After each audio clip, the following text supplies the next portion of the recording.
warahmatullahi wabarakatuh.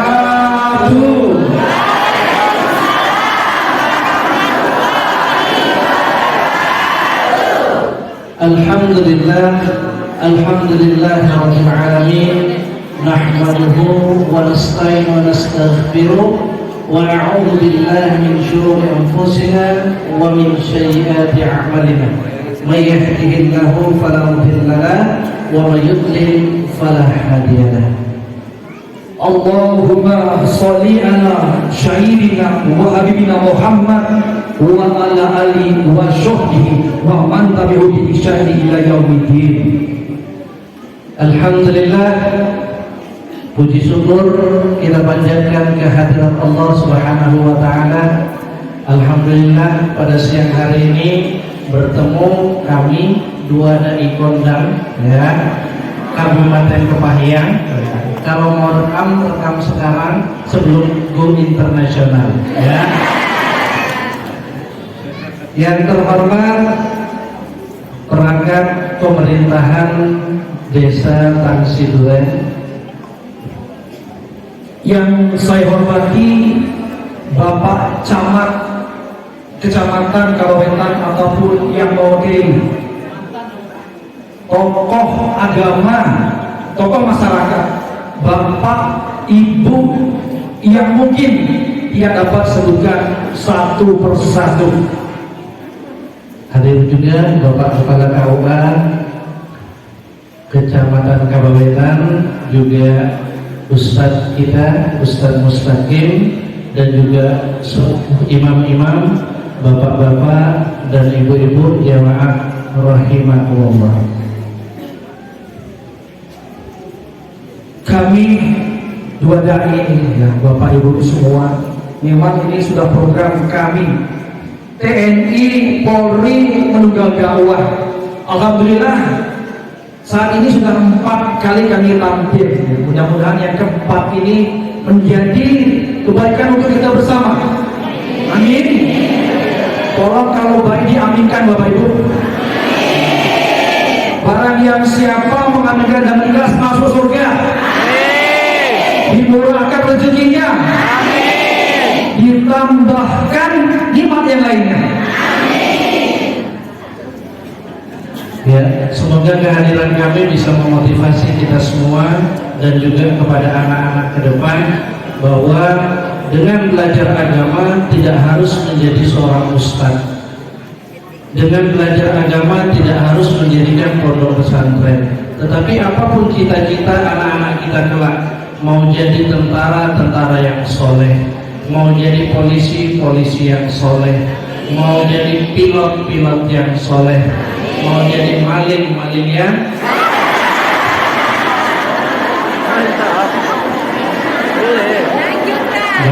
boleh dicoba Pak. Ya, pada dasarnya kita belajar agama tidak menghalangi cita-cita. Yang anaknya mau jadi dokter tetap jadi dokter, tapi tidak menghilangkan belajar agama. Ketika nanti jadi dokter, insya Allah jadi dokter yang soleh dan soleha. Jadi Bapak Ibu semuanya, agama adalah sebagai tuntunan kita menuju jalan kebaikan, menuju surganya Allah. Lebih-lebih agama Islam, agama rahmatan lil alamin, keselamatan bagi seluruh umat, bagi seluruh dunia. Alhamdulillah ya. Saya tidak menyangka Bapak Ibu, saya pribadi mungkin kami belum tidak menyangka akan segini banyak ya.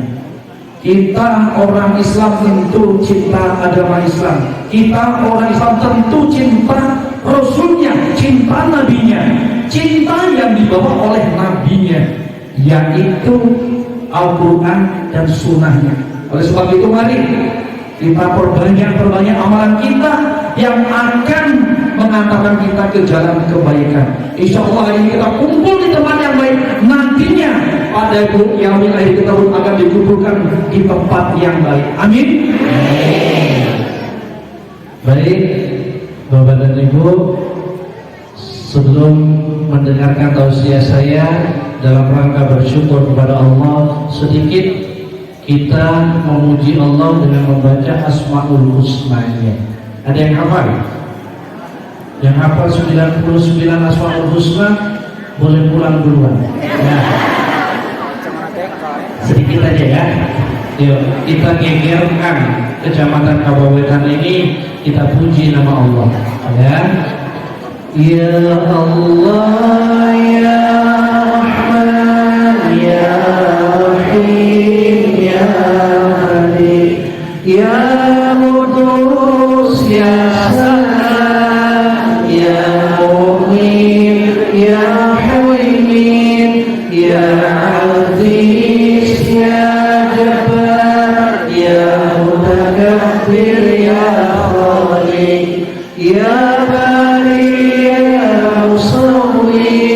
ya Ghafar, ya Qahhar, ya Wahhab, ya Razzaq, ya Fattah, ya Alim, ya Ghafir, ya Rafiq, ya Rafiq, ya Mu'id, ya Mu'id, ya Musil, ya Sami', ya Basir, ya Hakam, ya Adil, ya Latif, ya Khabir, ya Halim, ya Azim, ya Ghafur, ya Syakur, ya Ali, ya Kabir, ya Hafiz, ya Muqim.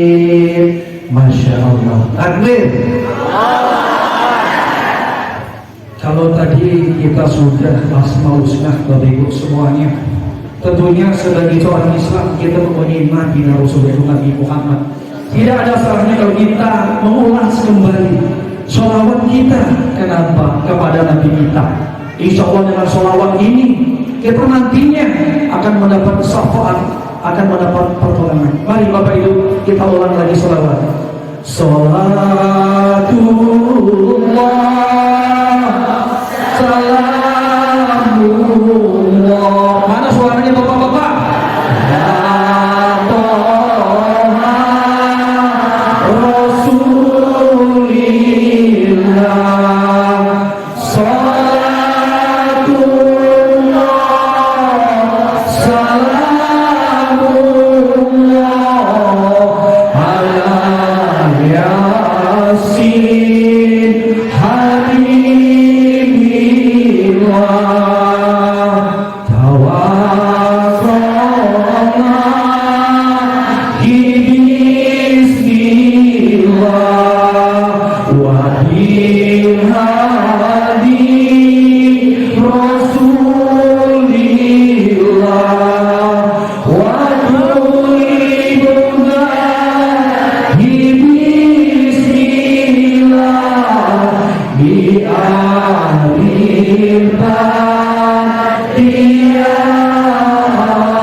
Insya Allah Bapak Ibu semuanya, kalau kita sering berselawat, mudah-mudahan mendapat syafaat, mendapat pertolongan nantinya di yaumil akhir.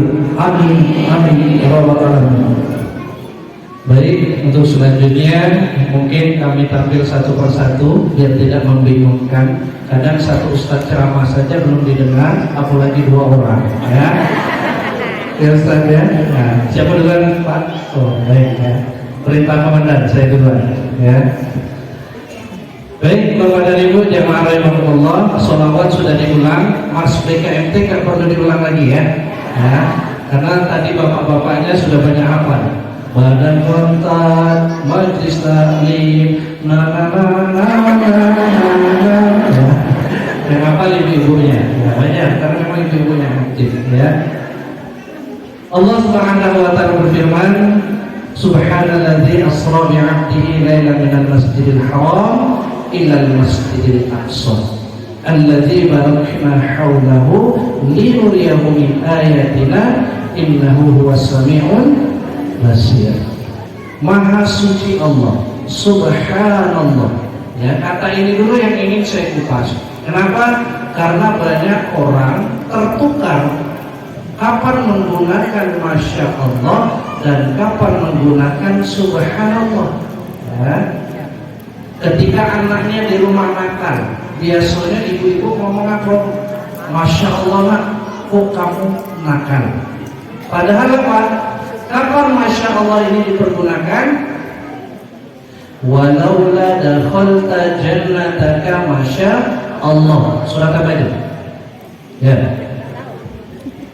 surat Al-Kahfi. Ya, sering kita baca malam Jumat, disunahkan bacanya malam Jumat. Ya. Kalau kita masuk ke kebun itu indah, kebun itu bagus, maka ucapkan Masya Allah. Lah, kalau anak di rumah nakal, ibu ucapkan Masya Allah, alangkah bagusnya kenakalan anak. Ya. Jadi apa? Ketukar, ya, ketukar. Ya. Jadi kenapa surat ini diawali Subhanalladzi, ya, bentuk pujian kepada Allah, boleh bentuk keheranan, ya, kita melihat sesuatu yang mengherankan, ya, maka ucapkan Subhanallah, ya. Kalau keindahan, Masya Allah. Nah, bapak-bapak ketika ketemu istrinya selama ini Subhanallah atau Masya Allah? Subhanallah, wajahmu aneh betul, ya. Aduh, kata kepala KUA, astagfirullah, ya. Istrinya ada enggak? Oh, ada ibu. Astagfirullah. Oh, untuk bukan suami saya. Nah, ini hanya intermezzo saja, ya. Nah, jadi kalimat ini diawali Subhanalladzi, ya. Bentuk keheranan. Kenapa? Ada peristiwa yang sangat luar biasa. Ada manusia yang mampu berjalan dalam suatu malam dari Masjidil Haram ke Masjidil Aqsa. Luar biasa jauhnya, Bu. Tidak mungkin bisa ditempuh dalam satu malam, ya. Itu peristiwa Isra dari Masjidil Haram yang ada di Palestina. Tetukar. Nah, saya ngetes konsentrasi aja, ya. Dari Masjidil Haram ke Masjidil Aqsa. Masjidil Haram di mana? Masjidil Aqsa di mana? Palestina. Palestina, ya. Mi'raj, naik ke langit 1, 2, 3, 4, 5, 6, 7. Kita semua tahu, ya, menerima perintah sholat di sana. Nah, saya ingin membahas hal-hal yang mungkin belum terbahas pada Isra Mi'raj. Ketika Isra Mi'raj, Rasulullah itu mencium bau yang wangi, mencium bau wangi. Maka Rasulullah bertanya pada Jibril, wangi apakah ini? Ya. Maka Jibril menjawab, ini wanginya Masitoh dan anak-anaknya. Masitoh dan anak-anaknya. Ya. Kenapa ini harus kita ungkapkan? Ya. Ini wanita yang luar biasa, yang jadi panutan ibu-ibu nanti. Ya. Wanita-wanita soleha, penghuni-penghuni surga. Ya. Masitoh diantaranya Khadijah binti Khuwailid. Khadijah itu luar biasa, ya. Khadijah itu luar biasa. Rasulullah malam pergi, kadang pulangnya pagi, bertahanus di bawah Hira, ya. Hampir tiap malam pergi. Ketika pulang, suaminya gemetar, apakah dimarah? Enggak, ya. Malah diselimuti. Coba suami ibu pulangnya malam terus, pagi terus, pulang, ya, gemetar, ibu kasih selimut atau ibu kasih pukul besi. Ya. Ini Khadijah, ya. Ini Khadijah, wanita yang luar biasa. Maka seorang istri ketika suami pulang tidak boleh nanya dari mana, ya. Tidak boleh seorang istri itu ketika suami pulang dari mana, tapi istri itu harus bilang mau apa, ya. Sepakat, ya. Ini Khadijah, ya. Nah, ini Khadijah, ya. Ya, saya ulangi, ya. Suaminya pulang dari rumah, assalamualaikum, apa jawaban ibu-ibu? Mau apa, ya. Ini istri soleha. Mau jadi istri soleha nggak, Bu? tidak pernah tahu ya, suami itu ketika bekerja mungkin dimarah oleh atasannya, mungkin ketika di perjalanan pecah ban dan lain sebagainya. Maka tidak boleh seorang istri ketika suami pulang ngomong dari mana, tidak boleh. Tapi mau apa, ya, mau apa? Pulang jam 1 malam mau apa, ya?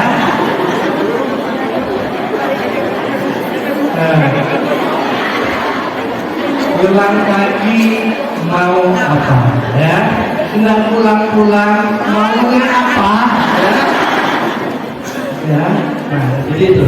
Tapi ini memang bercanda, tapi inilah, ya, inilah sunnah, ya, seorang istri yang solehah itu seperti itu, ya.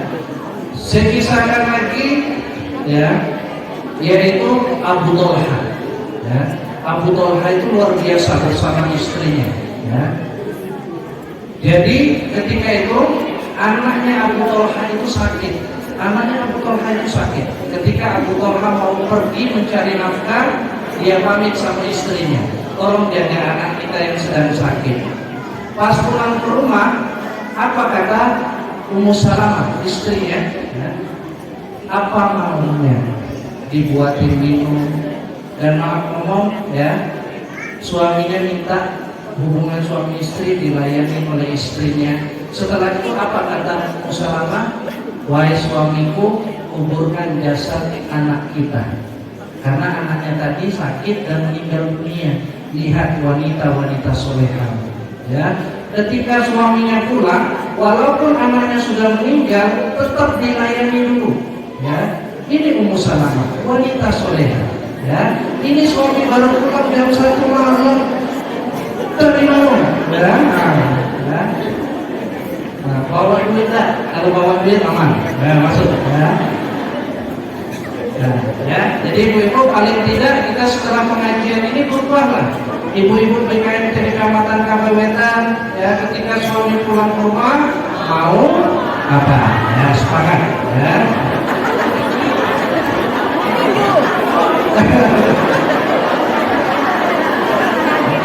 Ya. Wah, ya. Nah. Baik, saya langsung, ya. Nah, selanjutnya kita kembali lagi ke peristiwa Isra Mi'raj tadi, ya. Ibu soleh, nah, ya. Kalau main HP mau merekam saya dan Pak Nurdai silakan, tapi jangan main HP WhatsApp. Yang main HP WhatsAppan saya doakan suaminya nikah lagi, ya.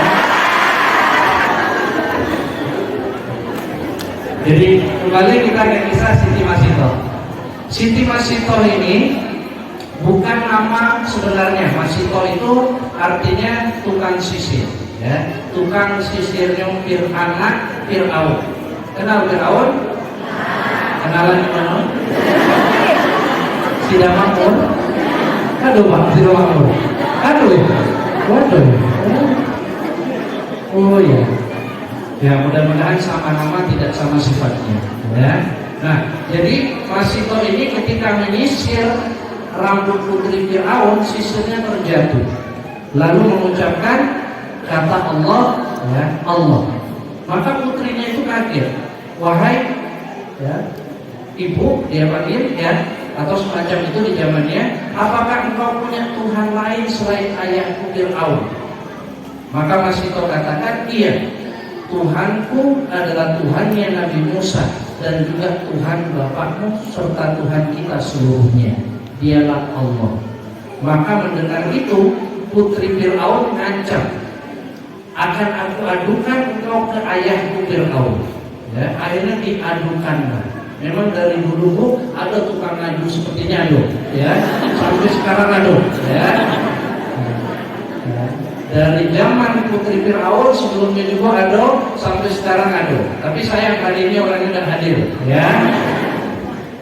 Insya Allah yang baik-baik semua. Jadi diadukanlah kepada Fir'aun. Maka Fir'aun marah, ya. Menyuruh penjaga-penjaganya memanaskan minyak, ya, sampai minyak itu mendidih. Lalu didatangkan Masitoh bersama anak-anaknya, ya, bersama anak-anaknya. Lalu diberikan pilihan kepada Masitoh. Masitoh, meyakini aku sebagai Tuhanmu, aku Fir'aun, atau Tuhannya Nabi Musa sebagai Tuhanmu? Maka Masito dengan tegas menjawab, aku meyakini Tuhan Musa sebagai Tuhanku. Akhirnya apa? Dimasukkan anak pertamanya di depan mata kepala seorang ibu. Luar biasa. Dari yang hidup sampai tulang belulangnya keluar. Ya. Ibu mana yang sanggup? Ibu mana yang sanggup? Ya, ibu-ibu saja anaknya sakit di rumah, kalau bisa berdoa sama Allah, ya Allah kalau bisa ditukar, biar saya saja yang sakit, anak saya yang sehat. Betul Bu? Betul. Tapi Masito saking kuat imannya, mempertahankan agamanya, biarlah anaknya direbus sampai tulang belulangnya muncul, tetapi tidak berubah keimanannya, tetap meyakini bahwa Tuhannya Nabi Musa adalah Tuhan, bukan Fir'aun. Ya. Masih bertahan, anak satunya dimasukkan lagi. Ya. Lalu tinggal dia dan bayi kecil yang ada di dalam gendongannya. Ketika itu Siti Masito ragu, bukan ragu imannya, tapi karena saya melihat anak yang kecil tadi, Bu. Namanya kita memang anak kecil kan sejuk, ya, kasihan. Nah, Siti Masito mulai merasa kasihan. Tetapi apa? Mukjizat dari Allah. Anak kecil yang digendongkannya tadi, bayinya yang masih kecil bisa ngomong. Ya, karena bayi yang bisa ngomong waktu kecil ada 3. Ya, siapa saja? Anaknya Siti Masito, Isa, anaknya Maryam, satu lagi anaknya, ayo, anaknya Juraij. Siapa yang jawab tadi? Boleh pulang duluan. Ya. Anaknya Juraij. Jadi Juraij ini punya kisah, ya. Ketika itu Juraij itu sedang sholat sunnah, sholat nafilah. Ibunya manggil, maka Juraij bingung, ini lanjutkan sholat sunnah atau penuhi panggilan ibu. Maka Juraij meneruskan sholat sunnahnya. Ini sebuah bentuk kekeliruan. Seharusnya datangi ibu karena itu wajib, sementara ini sunnah. Beda dengan sholat wajib, ya. Sholat wajib maka laksanakan. Seperti ibu-ibu mau puasa Senin Kamis, ya, suami ibu tidak mengizinkan, ibu tetap puasa Senin Kamis atau mematuhi perintah suami. Mematuhi perintah suami karena patuh kepada suami merupakan kewajiban. Ya. Beda kalau ibu puasa wajib, suami melarang. Apa yang dilakukan? Buang lawan suami jadi. Ya. Kalau wajib berhadapan dengan yang wajib, dahulukan yang wajib kepada Allah. Nah, Juraij ketika itu sholat sunnah nafilah, ya. Maka ibunya manggil, Juraij terus melaksanakan sholat sunnahnya. Akhirnya apa? Ibunya ngomong, ya Allah, jangan engkau matikan Juraij sebelum terfitnah oleh seorang pelacur. Akhirnya betul, ada pelacur hamil, mengaku dihamili oleh Juraij. Ya, akhirnya ketika disidangkan, Juraij minta waktu sholat 2 rakaat, lalu memegang perut bayi tersebut. Bayi, siapa bapakmu? Bayi tadi langsung ngomong, bapakku adalah pengembala domba yang ada di ujung kampung. Nah, jadi 3 bayi yang bisa berbicara, anaknya Masito, Isa binti Maryam, sama satu lagi anaknya, anak fitnahannya Juraij. Ya, cuma 3 itu, yang lain nggak bisa. Ya, yang lain nggak bisa. Kalau bisa enak Pak. Yang ketemu di tempat monok kemarin kita tanya, siapa bapak kau? Siap. Nah, tapi tidak bisa. Cuma 3 itu. Ya, cuma 3 itu yang bisa ngomong. Nah, kembali lagi ke Siti Masito. Ketika bayinya ngomong, ya, ibu jangan ragu. Setelah kematian ada kebahagiaan. Maka Siti Masito tidak ragu menggendong bayinya yang masih kecil masuk ke dalam minyak mendidih yang disiapkan Fir'aun dan syahidlah Masito. Ya. Peristiwa ini Rasulullah ketahui ketika Rasulullah Isra, ya, bertanya kepada Jibril, bau wangi apa ini? Wanginya Masito, wanita yang mempertahankan keimanannya sampai ajal menjemputnya. Ini ya panduan kita semua, ibu-ibu, ya, bapak-bapak. Kita ustadz ini hanya sebagai pengingat saja, ya. pengingat saja, mengingatkan kita kepada orang-orang soleh dan soleha. Ya. Nah, saya lanjutkan lagi sampai jam berapa? Sampai selesai. Ya. Nah. Dan ya, inti dari peristiwa Isra Mi'raj adalah menerima perintah sholat. Ya, menerima perintah sholat. Maka itu, ayo kita yang sudah ikut BKMT, bapak-bapak, ibu-ibu yang belum sholat, kapan lagi sholat? Kita punya anak usia 7 tahun, perintahkan untuk sholat. Muru auladakum bis sholat. Usia 10 tahun belum sholat, boleh dipukul, wadribuhu, dan boleh dipukul anak yang usia 10 tahun kalau belum sholat. Ya, 10 tahun belum sholat, pukul. Ya, Pak Ustadz di rumah 50 tahun belum sholat, nah, uang semua di bawah. Ya. Ya. Karena ibu-ibu sering bernyanyi, walaupun hidup 1000 tahun, bila tak sembahyang apa gunanya? Walaupun hidup 1000 tahun, bila tak sembahyang apa gunanya? Ya, gak berguna orang yang gak sholat. Belum lagi ancaman Allah dalam juz ke-29 surat ke-74, surat Al-Mudassir. Apa kata Allah terhadap orang-orang yang meremehkan sholat? In hadza illa qaulul bashar sa'uslihi saqar wa ma adraka ma saqar la tubqi wa la tazar lawahatul lil bashar 'alayha 19 wa ma ja'alna ashaban nari illa malaikah wa ma ja'alna 'iddatahum illa fitnatan lil ladzina kafaru, dan seterusnya. Ya, kalau mau lengkap buka saja di YouTube Kooperatif Surat Al-Mudassir. Jangan lupa tonton, like, comment, and share. Ya, 25 lagi subscribernya. Ya, nah, masalah kamu fisakor. Apa yang menyebabkan kalian untuk bisa masuk ke dalam neraka sakor?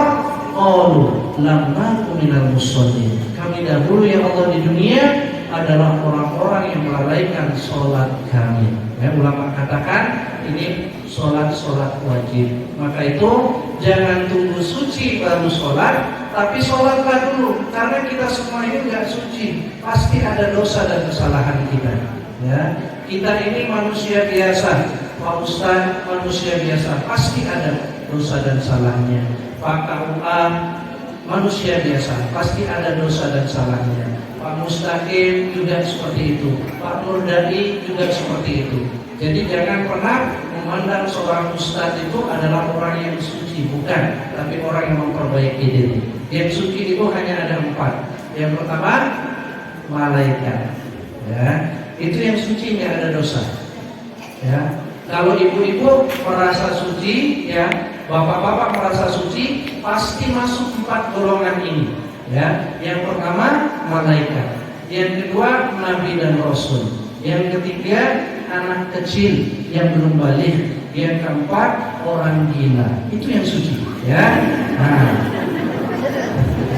jadi kalau merasa suci, saya tengok dulu. Ya, mau saya suci, oh mungkin masuk golongan pertama malaikat. Ya, buka juz ke-29 surat ke-berapa tadi? وَالْمُرْسَلَاتِ عُرْفًا فَالْعَاصِفَاتِ عَصْفًا وَالنَّاشِرَاتِ نَشْرًا فَالْفَارِقَاتِ فَرْقًا فَالْمُلْقِيَاتِ ذِكْرًا عُذْرًا أَوْ نُذْرًا إِنَّمَا تُوعَدُونَ لَوَاقِعٌ فَإِذَا النُّجُومُ طُمِسَتْ وَإِذَا السَّمَاءُ فُرِجَتْ, dan seterusnya. Ya, ini kisah tentang malaikat. Malaikat itu diantara tanda-tandanya bersayap. Jadi kalau ibu dan bapak merasa suci, ngaku-ngaku malaikat, tidak punya sayap, gugur, bukan orang suci, ya. Tapi tenang, masih ada 3 kesempatan lagi, ya.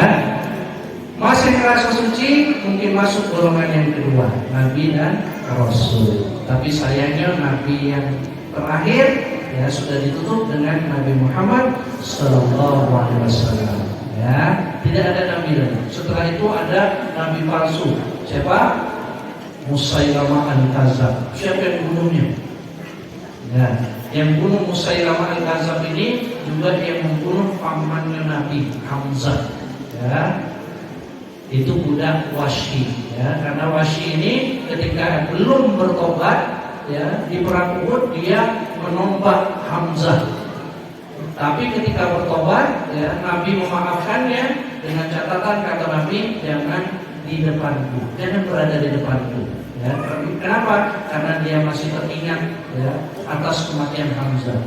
Maka Wahsy ini bertobat tapi lari jauh. Tapi Wahsy ini berniat, ya Allah, dengan tombakku aku membunuh manusia yang terbaik di muka bumi, Hamzah. Maka izinkan dengan tombakku juga aku membunuh manusia yang paling bejat di muka bumi, yaitu Musailamah al-Kadzab, Nabi palsu. Dengan tombak yang sama Wahsy membunuh Hamzah, dengan tombak yang sama Wahsy membunuh Musailamah al-Kadzab.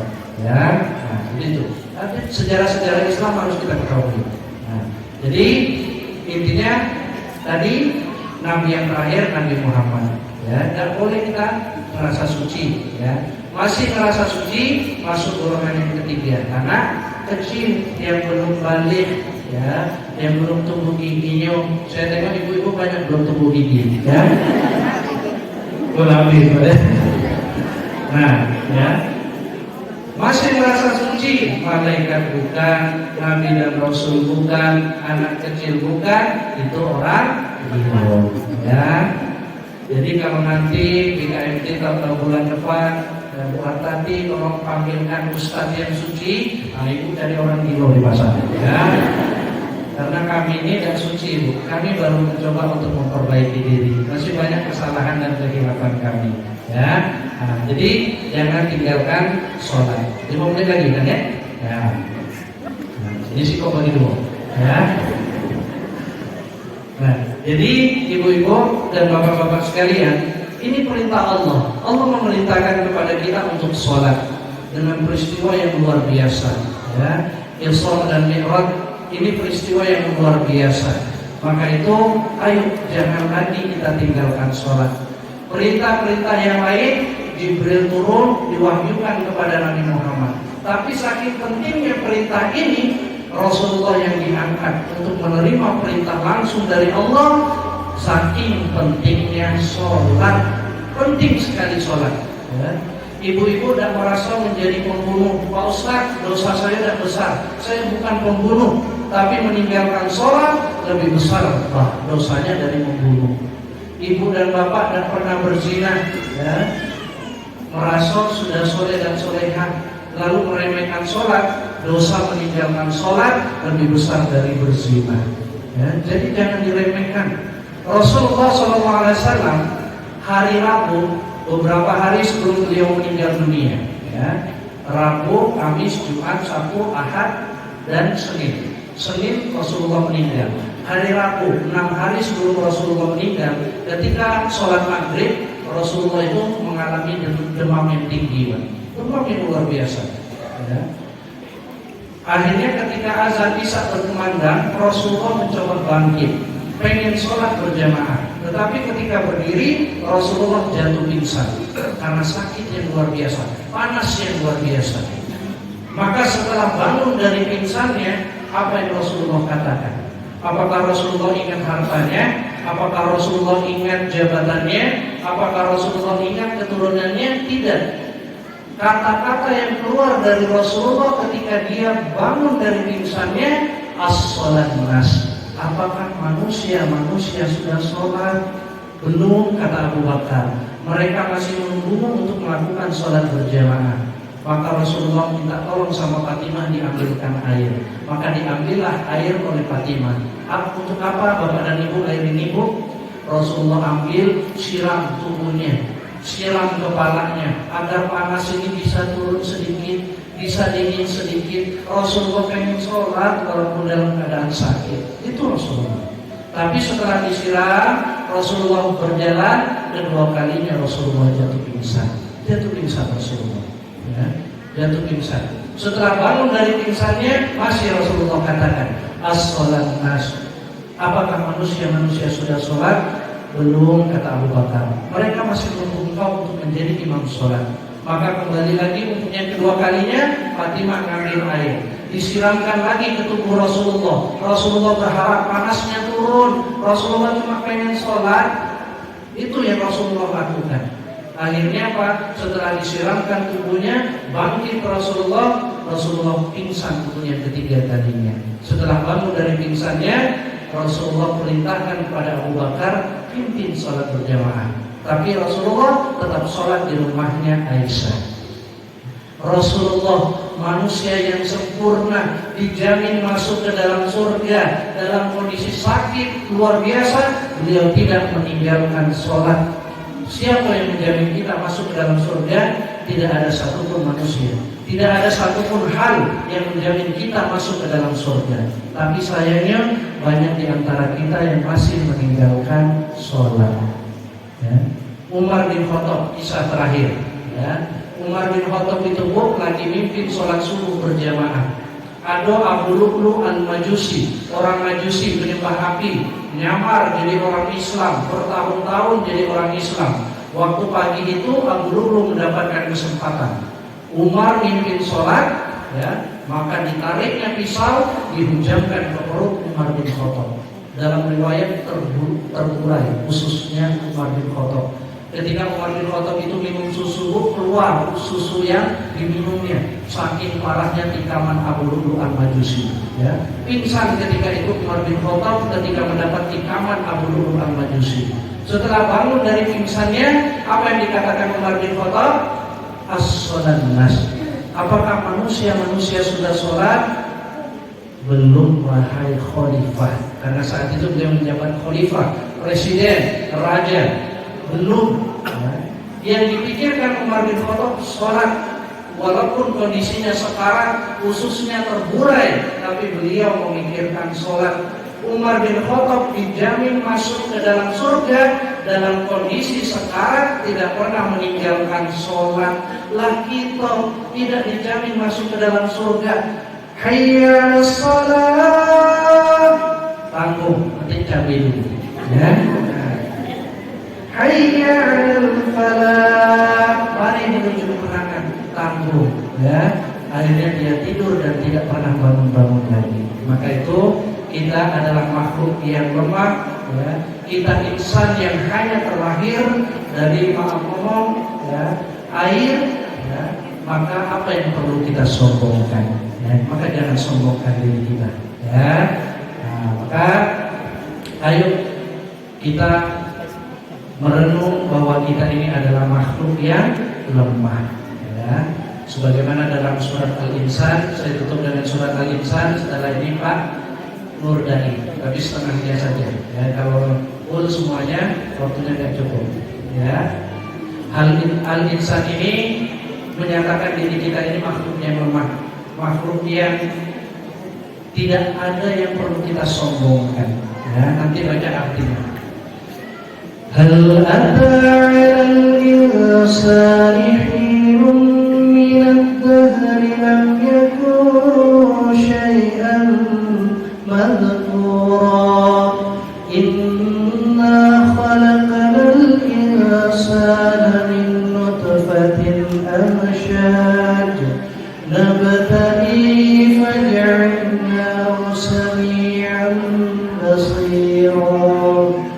Inna hadainahu as-sabila imma shakiran wa imma kafura. Inna a'tadna lil kafirina salasila wa aghlalan wa sa'ira.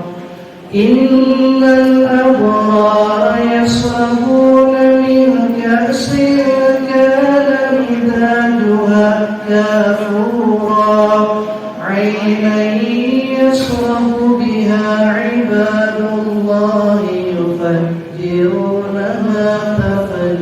بصيرا يوفون بالنذر ويخافون يوما كان شره مستطيرا ويطعمون الطعام على حبه مسكينا ويتيما وأسيرا إنما نطعمكم لوجه الله لا نريد منكم جزاء ولا شكورا. Sadaqallahul azim. Semoga dengan pertemuan ini akan menjadi hidayah kita semua untuk tidak lagi meninggalkan sholat. Amin. Amin ya rabbal alamin. Baik, kita masuk sesi yang kedua bersama Komisaris Polisi Nur Dani. Kepada Pak Ustadz, ya, kami persilakan. Giliran ini Bu. Lanjut Bu. Lanjut. Benar. Mau lama apa sebentar? Kalau lama saya akan tahan Bu. Baik, kita kembali kepada masalah Isra dan Mi'raj. Tadi sudah dikupas oleh Ustadz Pratekno dari Koramil Kepahyang, yang khususnya di Kodim 0409 Rejang-Lebong. Di giliran saya yang dari Polres Kepahyang. Bagaimana Bapak Ibu semua kita bisa mengambil intisari Isra dan Mi'raj tersebut di dalam kehidupan kita sehari-hari. Tadi Pak Pratikno banyak mengupas. Isra itu adalah perjalanan dari suatu tempat ke tempat yang lain. Masjidil Haram ke Masjidil Aqsa.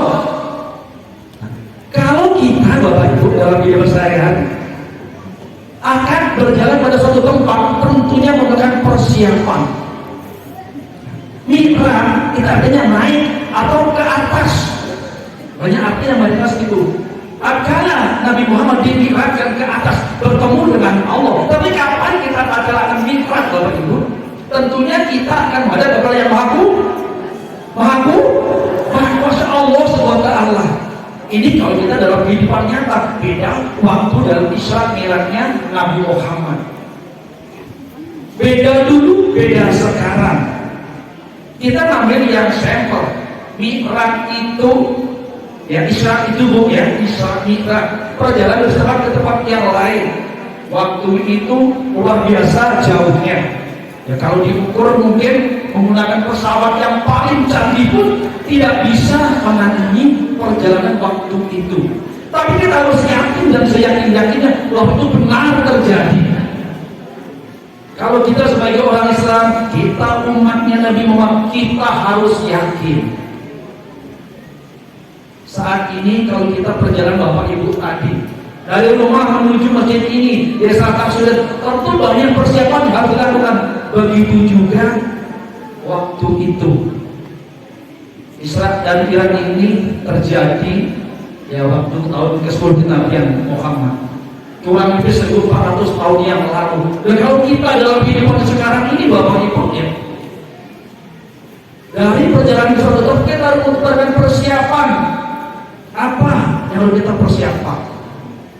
Dan kalau kita sebagai seorang Muslim, seorang yang beragama Islam, persiapkan diri kita apabila kita akan menuju suatu tempat. Lebih-lebih tempat itu adalah tempat yang dimuliakan. Masjid kita ini, kalau dulu Masjidil Haram ke Masjidil Aqsa, itu adalah Muhammad. Tapi kalau kita pergi dari rumah ke sini, persiapkan diri kita semaksimal mungkin. Hari ini kita ada undangan taklim kabar Isra dan Mi'raj. Dari rumah persiapkan, sudah semaksimal mungkin persiapan. Kalau bawa kendaraan, persiapkan kendaraannya. Jangan sampai macet di tengah jalan. Jangan sampai ada hal di tengah. Itu untuk ukuran manusia, beda ukuran Nabi dan Rasul waktu itu. Konteks dalam kehidupan kita sehari. Persiapkan diri kita apabila kita ingin menuju sesuatu. Kita ingin kerja, persiapkan perlengkapan teman kerja kita. Perjalanan menuju ke tempat tentunya kita ada suatu singgahan atau suatu desa tertentu. Jangan sampai kita melalaikan bahwa kita ini makhluk sosial yang perlu berkomunikasi, yang perlu berinteraksi. Tidak bisa kita hidup sendiri, benar Bu? Contohnya ini, saya di sini perlu ibu-ibu semua. Nah, kalau saya sendiri ngomong seperti ini, mungkin yang kedua saya keempat lagi. Benar nggak Bapak Ibu? Nah, saya ngomong sendiri, aku nggak di Pak Polisi itu. Ngomong dewean tidak banyak dengar. Nah, inilah kira-kira. Artinya apa? Saya berbicara, menyampaikan Islam dari perlu Bapak dan Ibu. Nah, kalau nggak ada saya, mungkin masih bisa yang lainnya. Nah, inilah artinya apa? Kita perlu berkomunikasi, kita perlu berinteraksi untuk bisa pada bukan manusia, jadi perjalanan ke suatu perjalanan yang lain. Perjalanan dari rumah ke sini, hal yang baik, persiapkan apa yang harus kita persiapkan. Ketemu dengan orang, disebut Assalamualaikum, Waalaikumsalam. Artinya apa? Kita saling mendoakan untuk hal yang baik. Kita mendoakan untuk kebaikan. Jangan sampai begitu selesai pulang tadi, ibunya pulang atau bapaknya pulang, Assalamualaikum. Apa tadi Bu katanya Bu? Waalaikumsalam. Mau? Kasih Bu, iya. Berapa ya? Kasih. Assalamualaikum. Mau apa? Ayo. Artinya apa? Kalau suami pulang, kalau istri pulang, sambut dengan kebaikan. Inilah hubungan kita. Hablum minanas. Makna yang terkandung dalam Islam kita itu Bapak Ibu. Kalau dalam kehidupan bermasyarakat, kita tidak boleh saling membenci, kita tidak boleh saling mendengki. Tadi disampaikan banyak yang sering mengadu. Ini enak kalau mengadu saja Bu. Kalau yang payahnya mengadu domba. Domba itu tidak salah diadu. Nah ini yang payah Bu. Kalau yang mengadu enak, saya ngadu dengan Pak Pratikno, Pak Pega ngadu dengan saya. Kalau saya ngadu domba itu nggak salah. Benar nggak? Oleh sebab itu hilangkan hal yang seperti itu, jangan sampai kita mengadu domba, nggak baik. Apalagi saat itu Bapak Ibu tahu semua, 2003 ke 2004 berapa tahun lagi Bu? 2004 tahun Bapak Ibu? Ini sudah masuk tahun politik panas suhunya Bapak Ibu. Jangan sampai kita ini menjadi panas gara-gara politik. Gak senang saling mengadu, dia disampaikan Pak Pratikno tadi. Gak senang antar perangkat desa diadukan, jangan. Tapi komunikasikan apabila terjadi sesuatu yang tidak baik di antara kita. Setuju? Setuju? Asalnya Bu, jangan ada dusta di antara kita Bu. Setuju nggak? Katakanlah sejujurnya Bapak Ibu. Katakanlah sejujurnya. Kami suka katakan tidak suka. Ada apa? Ada perbaikan. Ada pembenahan. Itu dalam konteks kita juga bermasyarakat. Tidak ada gunanya kalau kita sholatnya baik, tapi kita sering mengadu. Tidak ada gunanya kita sholat baik kita kalau sering makan fitnah. Tidak menimbulkan permusuhan di antara kita. Setuju Bapak Ibu kita hilangkan fitnah? Setuju? Setuju kita hilangkan mengadu domba? Bapak Ibu bilang setuju di masjid ini. Bukan janji dengan saya, tapi janji dengan Allah yang nantinya akan sama-sama kita pertanggungjawabkan. Setiap kita adalah pemimpin, dan setiap pemimpin akan dimintai pertanggungjawabannya. Sejauh mana kita bisa memimpin? Sejauh mana kita bisa mempertahankan argumen kita saat ini? Tidak ada yang bisa sembunyi Bapak Ibu. Tadi Pak Pakanya menyampaikan, tidak ada yang lepas dari kematian. Walaupun kita punya bunker yang dalamnya mungkin 1 kilo ke bawah. Kalau Allah berkehendak, kun kata Allah, mati hari ini saya. Aku apa enggak? Begitu juga Bapak Ibu. Jadi tidak ada yang perlu kita banggakan. Tidak ada yang suci kecuali Al-Quran tadi yang disampaikan oleh Bapak Tino. Tapi mari kita sama-sama mencoba memperbaiki sedikit demi sedikit apa yang ada dalam diri kita. Agar apa? Tatkala kita melihat menghadap Allah, dipanggil Allah, kita sudah ada persiapan. Setuju Bu? Benar Pak Ustaz Mustaqim? Benar kata beliau. Beliau yang benarkan bukan saya Bu. Artinya apa? Sejauh mana kita bisa mempersiapkan diri untuk menghadap Allah? Saya tanya, ada yang yakin besok bisa hidup? Ada yang yakin? Siapa yang bilang yakin tak bayar 100.000 cash? Benar? Siapa yang bisa nyatakan besok yakin bisa masih hidup tak bayar 100.000? Tak kasih lagi 200.000? Yang benar bisa masih hidup. Artinya apa? Tidak ada yang bisa menjamin kita bisa masih hidup. Tetapi kalau kita bisa menjamin masih hidup, mari perbaiki diri kita. Salah satunya apa? Kita berkumpul dengan orang-orang soleh. Agar apa? Kita enak. Ini tombol hati. Tahu Bapak Ibu tombol hati? Tombol hati ikulimo perkara. Ini musiknya mana? Musiknya? Ayo coba bilangin dulu pakai musik kita. Ayo kita pakai musik tombol hati. Ayo Bu, ibu dulu sama saya dulu. Tombol hati ikulimo perkara kapten bisa mojo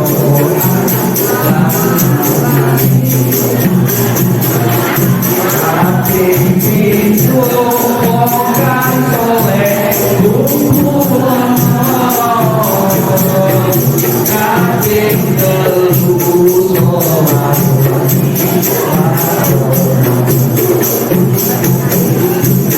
akhir pasti butuh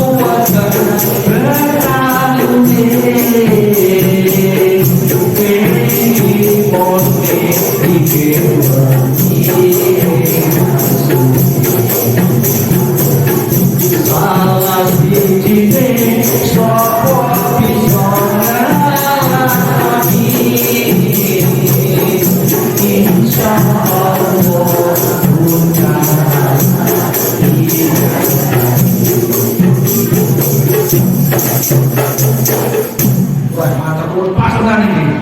Tepuk tangan dulu untuk kita semua. Masalah tak delok ya mau boleh sekian terjang ini memang itu Bapak Ibu. Ibu terjang, Bapak terjang pas. Waktunya. Untuk salah persepsi. Terjang dalam arti kata saling memandangi. Kasih. Bapak Ibu, artinya apa? Di antaranya kita tidak boleh seperti itu. Kalau sudah hati kita sudah enak, kita kurang enak lagi. Ada gundah-gulana. Tombol hati sudah datang. Seperti itu Bapak Ibu. Begitu juga yang Isra ini tadi. Tak kali kita bilang sudah jelas Nabi Muhammad diberikan perintah untuk melaksanakan sholat. Ini Bapak Ibu ya, perintah ini sungguh luar biasa. Kalau kita menyadari semua umat Islam di dunia ini melaksanakan sholat dengan sebenar-benarnya, tidak ada lagi yang namanya peperangan. Benar? Benar apa benar? Tidak ada lagi yang saling bunuh, tidak ada yang saling menculik dan sebagainya. Kenapa? Sesungguhnya sholat itu mencegah perbuatan keji dan mungkar. Apa yang harus kita lakukan adalah ini. Mari kita ingatkan semua saudara-saudara kita. Pak, kita ini orang Islam. Bapak jangan begitu. Yang diingatkan harus nurut. Tapi mengingatkan dengan etika yang baik. Jangan diingatkannya dengan etika yang tidak baik. Pak harus sholat Pak, Allah telah. Memang orang yang gitu. Orang penang. Jadi apa? Harus mengingatkan seorang itu dengan etika yang sopan santun. Pak, sepuluh nih Pak. Bapak sampun sholat nunggu geleng, nunggu Pak sholat. Bu, bos orang apa dereng karena wonten alangan monggo. Sing orane alangan sholat. Setuju Bapak Ibu? Kalau kita laksanakan sholat dengan sebaik-baiknya, insya Allah. Kemarin yang kejadian di mana ini? Di Bandung Jaya, tidak ada orang yang mengambil HP, hanya gara-gara HP. Mencuri HP Bandung Baru, di Bandung Baru Pak. Mana Pak? Hilang uang juga. Tidak ada alat terjadi seperti itu karena apa? Karena dia tidak memahami sholat. Orang kadang banyak Pak, bacaan saya belum baik, jadi saya belum mau sholat. Loh, sementara bacaan sholat tidak baik, tidak pernah belajar, jadi tidak akan pernah sholat. Benar apa benar? Tetapi sholatlah dulu dan perbaiki bacaannya, insya Allah itu baru baik. Saya ini Bapak Ibu terus terang ya. Saya ngaji kalau udah memang perhatian mungkin jauh ya. Jauh, maksudnya banyak jauh daripada saya. Loh saya katakan Bapak Ibu, saya ngaji ini Pak Mustaqim, tolong diajari saya nantinya. Saya ngaji belum bisa, tapi saya berupaya. Saya tidak malu. Setiap hari saya ingin bawa Al-Quran karena saya cinta Islam. Saya cinta Rasulnya. Saya ngaji tiap hari sebatas kemampuan saya. Jangan nunggu kita pinter baru ngaji. Kapan? Pinternya belajar kagak, belajar motor itu oleh sholat itu lau. Ampun nunggu bacaan saya, bacaannya sekejap baru sholat. Lah sesok sakit baru Rasulullah, ya Allah, jangan dipakai lagi ya Allah, ojo dipakai di sini ya Allah, ojo dicabut ya waktu ya Allah. Lagi betul? Nah, begitu kali coba sekali sakit, kita lain dengan zaman Nabi. Banyak yang taat. Nah kita ini umat kayak generasi kesekian, seyogyanya kita mulai belajar dari hal yang kecil. Kalau belum pas, ingatkan dalam doa kita, yuk mari sama-sama kita sholat, yuk mari kita sama-sama belajar Al-Quran. Agar apa? Tentunya dengan belajar Al-Quran, belajar sholat, kita akan tertata kehidupan kita dengan baik. Karena apa? Sholat itu mengajarkan disiplin Bapak Ibu. Kalau waktunya jam 12.15 itu sholat zuhur, pasti sholat zuhur. Tidak mungkin dia sholat asar, pasti sholat zuhur. Begitu juga waktunya asar, yang dilakukan pakai sholat asar. Tidak mungkin sholat asar di zuhur, tidak mungkin sholat zuhur di asar. Artinya apa? Disiplin. Nah ini kalau kita mau jujur. Tapi terkadang tadi sudah hayya 'alas shalah, kita apa? Masih ngambil sapi, nunggu di luar lah, kumpul cicit, apa cicit terbaik hayya 'alas shalah. Begitu komat lah tanggung, waktunya citowo, dia apa betul? Masa yogyanya begitu hayya 'alas shalah, begitu Allahu Akbar, Allahu Akbar, langsung balik dulu. Dan nanti kalau mengulang, ulang lagi. Perbaiki Rasulullah, insya Allah akan diperbaiki kehidupanmu. Jangan memperbaiki kehidupan dulu, baru kita mau sholat. Karena apa? Kalau hidupnya sudah baik, kadang-kadang sholat itu dilupakan. Benar apa enggak? Baru kita berumah tangga, ya Allah berikan kepada rezeki. Alhamdulillah rezekinya mudah. Punya anak satu, kebunnya langsung juga begitu. Ya Allah berikan aku kemudahan, dapat motor, alhamdulillah beli motor. Nah begitu naik terus, lupa bahwa sesungguhnya nikmat yang diberikan, rezeki yang diberikan itu datangnya dari Allah, bukan daripada usaha yang kita lakukan. Sambil lagi jam terus ini. Sebentar lagi 5 menit. Saya tahu Bapak Ibu maunya cepatlah pada ini.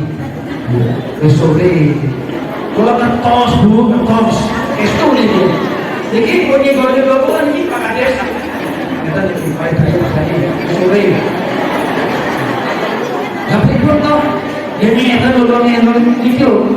Ucap susu. Sebelumnya pada desa. Sesuai dengan mana saya kopi benar. Yang jelas kita bisa memaknai Islam Irak ini Bapak Ibu, hubungan dengan manusia, hubungan dengan Allah. Jangan kita hanya hubungan dengan Allah, tetapi mensampaikan kehidupan bermasyarakat. Karena apa? Kalau kita ada musibah, masyarakat dulu yang akan menolong. Kalau ada apa-apa, masyarakat dulu yang menolong. Paham Bapak Ibu? Tapi jangan juga kita bermasyarakat terus melalaikan Allah SWT. Itu juga tidak bisa. Artinya apa? Antara hablum minanas dan hablum itu harus seimbang. Kalau kita seimbang Bapak Ibu, ya saya tanya, kita sholatnya kali berapa Bapak Ibu? 5 menit. Kali 5 berapa Bapak Ibu? 25 menit. Berarti sisanya berapa? Masih banyak waktunya. Kita tidur berapa? Banyaklah kita kerja daripada sholatnya waktu digunakan. Oleh sebab itu mari setelah kita sholat wajib laksanakan, ditambah lagi dengan sholat sunnah yang lainnya. Agar apa? Kita mendapat ridho ilahi. Kalau kita mendapat ridho ilahi, insya Allah Bapak Ibu, kita semuanya masuk surga. Amin. Amin Pak Ustaz. Amin Pak Ustaz. Amin sedang tenang. Amin Bapak. Mudah-mudahan yang amin yang ikhlas semuanya masuk surga. Tapi kalau masuk surga Bapak Ibu ajak keluarganya. Yang punya istri ajak suaminya, yang punya suami ajak istrinya, ajak anaknya, ajak bapaknya, semuanya. Agar apa? Luasnya surga terpenuhi oleh kita semua, seluruh umat Islam yang berada di dunia. Setuju? Mari kita sama-sama ingatkan saudara-saudara kita dengan memperingati sholat ini. Perintah sholat hari kita laksanakan sholat dengan sebaik-baiknya. Insya Allah dengan sholat ini akan membawa kita kebaikan di dunia dan kebaikan kita di akhir. Terima kasih atas segala perhatiannya. Mohon maaf atas segala kekurangannya. Saya akhiri. Assalamualaikum warahmatullahi wabarakatuh.